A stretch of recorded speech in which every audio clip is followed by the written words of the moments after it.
वचन, मन और कर्म।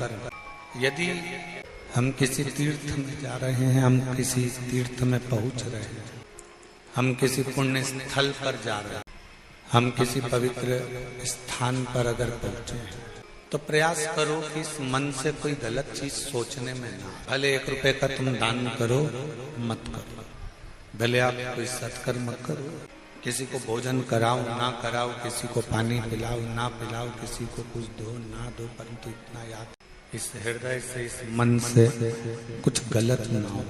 मन से कुछ गलत, हम जितना जितना गलत सोचते हैं उतना उतना हमारी जिंदगी में भी दुख आकर खड़ा होता चले जाता है, तकलीफ आती चली जाती है। शिव कथा कर रही है, भगवान शंकर का चरित्र कर रहा है, शिव महापुराण की कथा कर रही है। एक मन से कोई पाप ना, दूसरा वचन से कोई पाप ना, वचन से कोई पाप ना।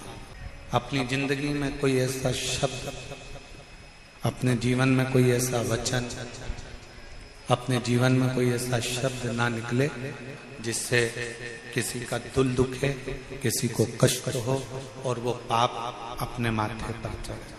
और तीसरे नंबर पर है कर्म, जिसके लिए हम पहले भी बार बार बोलते रहे हैं कि मत बुरे कर्म कर बंदे वरना पछताएगा, भगवान की आंखों से तू बच नहीं पाएगा, तू बच नहीं पाएगा।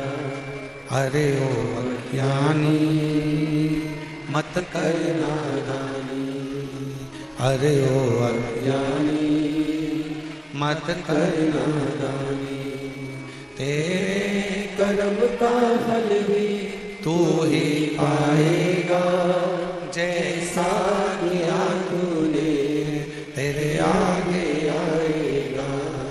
मत बुरे कर्म कर बंदे वरना पछताएगा, भगवान की आंखों से तू बच नहीं पाएगा, तू बच नहीं पाएगा। ऐसा कर्म हम ना करें जिस कर्म के कारण हमको भोगना पड़े। कुछ अच्छा कर्म करते चलो। अब अच्छा कर्म कैसा है? नहीं है अपने पास में देने के लिए धन किसी को, तो क्या हम पाप कर रहे हैं? हमारे पास में नहीं है किसी को भोजन कराने के लिए अन्न, तो क्या हम पाप कर रहे हैं? हमारे पास में इतनी पूंजी भी नहीं है हम किसी को पानी पिला सकें, इतना भी हमारे पास में नहीं है, तो क्या हम पाप कर रहे हैं?